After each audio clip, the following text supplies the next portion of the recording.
All right, Delilah fans, we can officially start reviewing this new series on the OWN network created by the same people who created Greenleaf. So I finally got a chance to sit down and watch this new program. Honestly, I should have just reviewed both episodes in one video, but I'll do two separate ones. The best way to sum up the premiere, and if my voice doesn't sound as strong as normal, I did almost 20 videos earlier today. It's still technically the 11th, so yeah, Thursday. So I did all of my Oval and Sisters content and the pop culture videos I recorded a couple of days ago. All those are up on the channel. I'm probably going to get these videos up on Friday, which will be the 12th. So again, if there's like an inconsistency in why does Jeremy sound one way in this video and another, and that's why. I couldn't sleep, a lot on my mind. I had to work, so just get my mind off things. But I thought this show had a pretty decent start. If I were to compare, okay, it's almost 11:30 and there's a loud truck in the parking lot. What the hell? Okay, if I were to compare, let's say, Ambitions episode 1 to Delilah episode 1, I'd say that Delilah did it better, but I would still rewatch the Ambitions episode 1 more, because I remember when Ambitions came out and OWN put the first episode on their YouTube channel, I watched that episode at least 6 times, because I don't know if it was because the episode was so good or because they had jam-packed so much stuff in one episode, like so many different characters, that I had to rewatch it multiple times to, know the character names and whatnot. But I think Delilah has a good vibe to it. It feels, down to earth for the most part, realistic. It's one thing to watch a show like The Oval with all the White House antics going on, or the haves and the have-nots where it's just all kinds of espionage, murders, affairs and what have you. But this show felt grounded, and I think that's what makes it feel good. I mean, to be honest, again, it was created by the same people who made Greenleaf, so that's why the show feels normal. I mean, this episode pretty much introduced everyone. I guess that's the easiest way to sum it up. I mean, there were a couple of moments that's like, oh snap, especially at the end. But if I were to score this episode, just to give you a little spoiler warning, if you will, I think I'd give both of these episodes the same score. I was going to say like an 8, but I do feel that is a bit too high.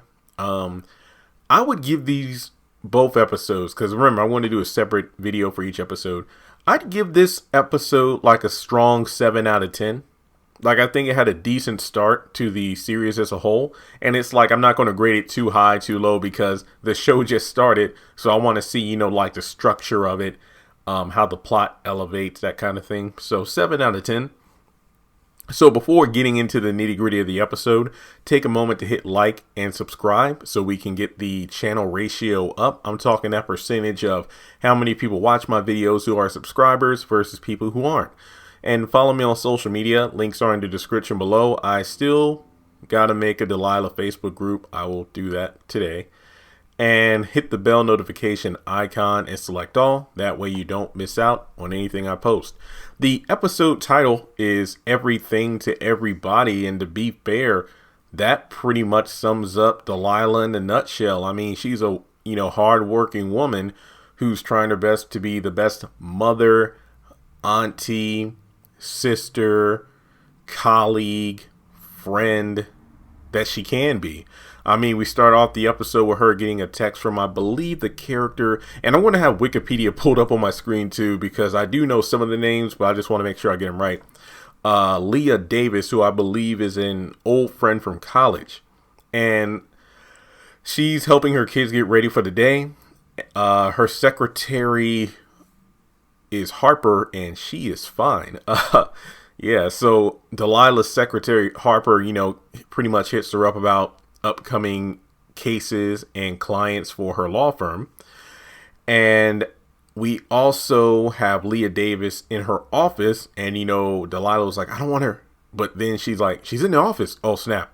So she sits down with Delilah and says, hey, there's some trouble at work, something involving the CEO. I got wrongful termination. Delilah doesn't want to take the case.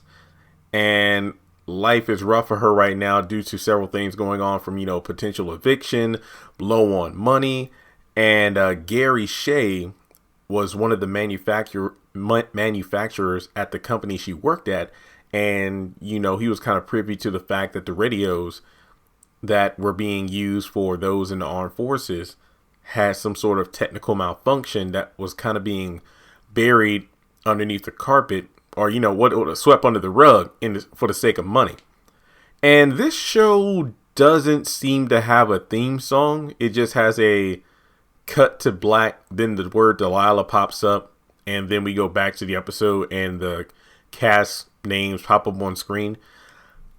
I'm not going to say that's something that's a negative thing about the show. I mean, there have been plenty of shows in the past that have been good, but don't have a theme song. But I feel like a theme song kind of sets the tone, sets the mood of what a specific show was supposed to be about. So I'm not docking points because the show didn't have a theme.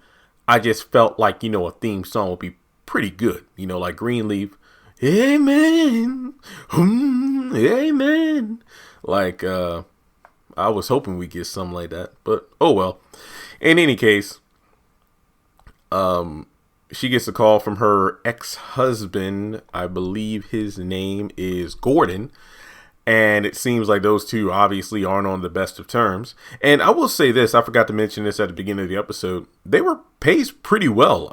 This show, it was moving. I didn't feel like we spent too much time at a particular scene or on a particular character. I felt like for the most part, each scene did a great job of giving us a little bit of each character. But that little bit was enough for us to kind of know what kind of person they are, what their goals, what their role in the show is going to be. So I really like that. So we get to Tamara and Delilah kind of having a lunch get together. And, we get to the premise of what's been going on in all the trailers. And that's Tamara not wanting Delilah to take the case.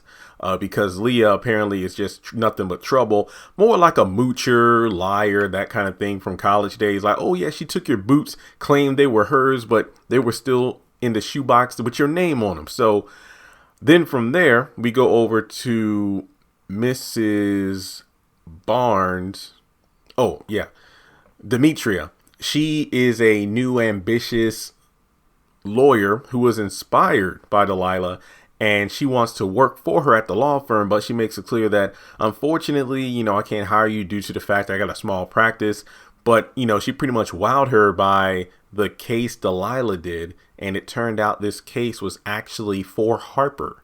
So even though she made a great impression, she wasn't hired, but they left on good terms. So we go over to Delilah's daughter, whose name is Maya. Maya. And apparently she's going through a little bit of an issue right now because she needs a new violin for a musical showcase she's going to be a part of, I believe, at the school. And her friend's like, hey, don't worry about it. We'll find a way. Let's go over to the violin shop after school and see what we can do about it. So we get some information about the human resources department of the job that Leah used to work at. And apparently she wasn't fired, but oh, sorry. It wasn't just a simple, termination. Leah may have been having an affair with a friend, one of the CEOs at the company. So I'm sorry for the dramatic pauses here. I'm sorry. I did a poor job. I took my notes, but I didn't really space them out that well because the show kept jumping from point to point. Okay. All right. So we have Delilah going over to Leah's and pretty much just saying, hey, I don't think it's worth taking the case. But then Leah's like, oh, no, don't worry about it, girl. I want to get the money because they gave me an NDA. All I got to do is sign it. And then she's like, girl, what are you talking about? You got to give over your email and social media accounts. Delilah smells some foul play here. It's like the company is giving Leah this hush money, basically a year's salary. And she's like, look, don't sign the paperwork. Just don't. So it's unknown whether or not there's been an affair with Fred. And she actually got fired due to the whole conspiracy about the radios. And Delilah was like, faulty radios, and Leah's like, no, they are dangerous radios. Something's wrong with them.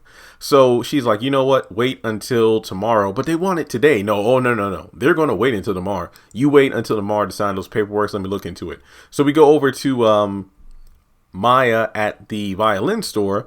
And there's this great violin she wanted to use, or at least rent, but it's a $10,000 violin that belongs to a Miss Virginia, who apparently must be like a musical prodigy or a musical veteran in the area. So she said, hey, I'll ask my dad for the money.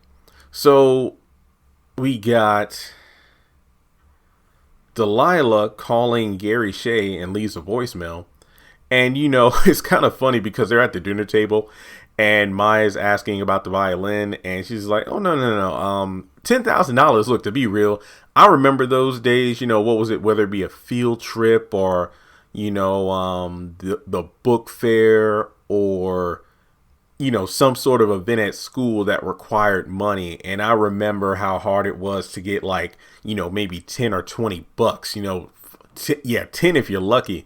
But $10,000 for a violin, not to say Maya isn't a responsible young teenager, but $10,000 for a violin? Wow. Okay. So the son, Marcus, I remember earlier in the episode, Delilah was like, don't you be going to the park at night? But, he did. So he comes home, sits down for dinner. Dion is Delilah's nephew, and she's staying with him, and Delilah's going through a lot right now. Her son's knucklehead doesn't listen to her. The daughter is pretty much a bit not satisfied with her surroundings because her dad's got money. Because based off everything we've learned so far about Delilah from the synopsis and interviews and things like that, she was a big time attorney like Tamara, taking big cases, making lots of money, but she decided to quit to focus more on the little man. If you are an MCU fan, it's almost like, Peter Parker turning down Tony's offer to be part of the Avengers in order to be a friendly neighborhood Spider-Man and protect the little guy. Because, while you're out fighting the Thanoses and, the Lokis of the universe, who's out there looking out for just the average Joe living in the neighborhood? So that's pretty much what Delilah did. And sadly, sometimes doing those kind of things where you're doing it for the people doesn't really pay well as you doing it for the business. I mean, earlier in the episode when she's talking with Demetra, she's like, well, if you want to make it in the world of law, it's one or two things. You either do it for the people or you do it for the money. And it's a nice scene where they're doing dishes and her son takes like a spoon and starts singing along to Beyonce's Irreplaceable, which in my opinion is the best Beyonce song, or should I at least say my favorite one, because I feel like everybody has their own Beyonce song, but I feel like that specific era of Beyonce was the last one I really loved her in. Once you got to like the Drunk Love, what was it? Is it like Drunken Love and then like the Lemonade? I kind of fell out of it. Nothing against Beyonce, but I feel like her early stuff was my favorite. So it was good to see everybody having a moment. And unfortunately, Dion kind of gets up and just goes upstairs because he misses his family. Apparently, his mom isn't really around. His dad, got injured in the war. So he's in rehab right now, or like a veterans hospital. And he just wonders, what's going to happen to him. So the next day,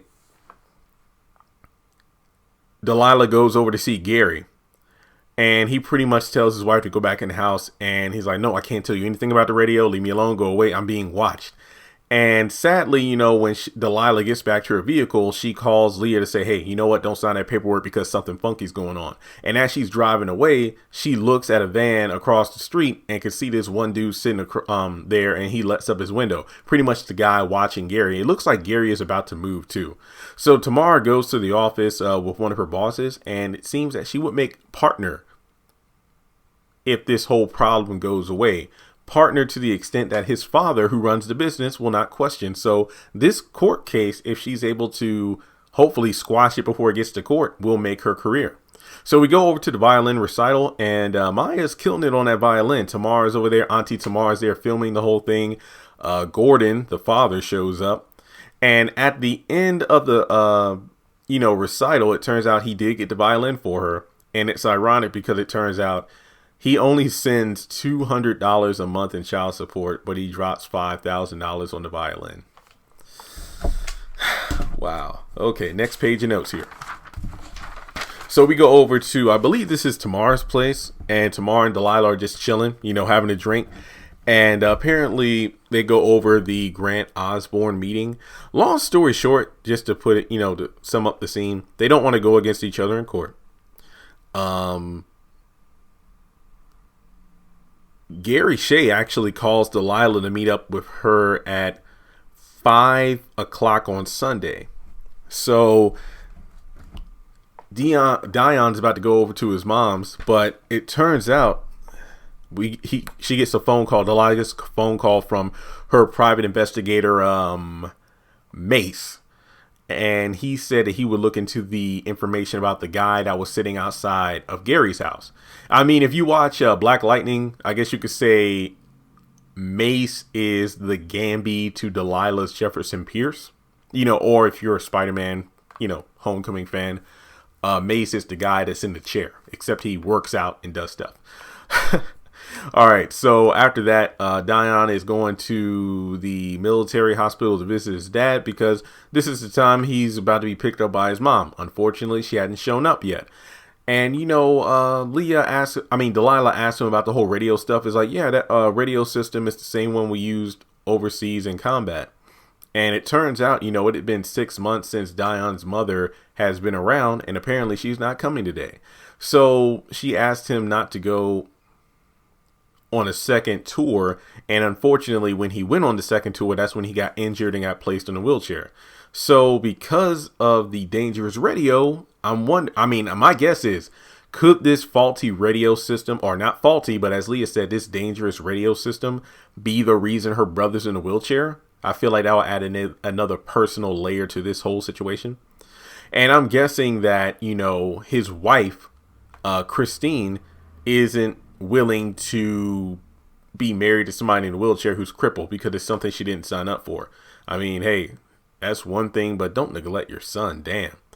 All right. So it's 6 weeks before It's 6 weeks before. Wow. I'm sorry. Let me get the name here.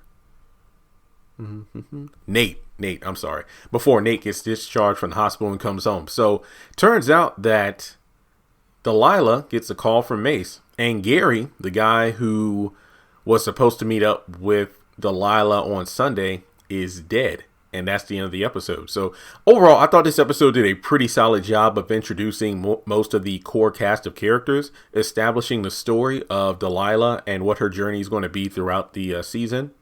I thought it was pretty good. So I'm sorry if this review was kind of a bit shaky, but like I said, this is a new show. Bear with me. I'm trying to learn these names as best I can. But I thought it did pretty good. But yeah, it was shocking when Gary was announced dead at the end of the episode. I'm like, oh shit. So it's getting good. I remember reading some of the comments on some of the first trailers and whatnot on YouTube, and some people were saying, this seems more like a good made for TV movie than a series, but I think it could work out pretty good. All right, guys. Well, let me know your thoughts on Delilah, the series premiere. And like I said, I give it a solid 7 out of 10. And if you would like to donate to the channel, feel free to do so on PayPal, Cash App, or join Patreon for as little as $1 a month.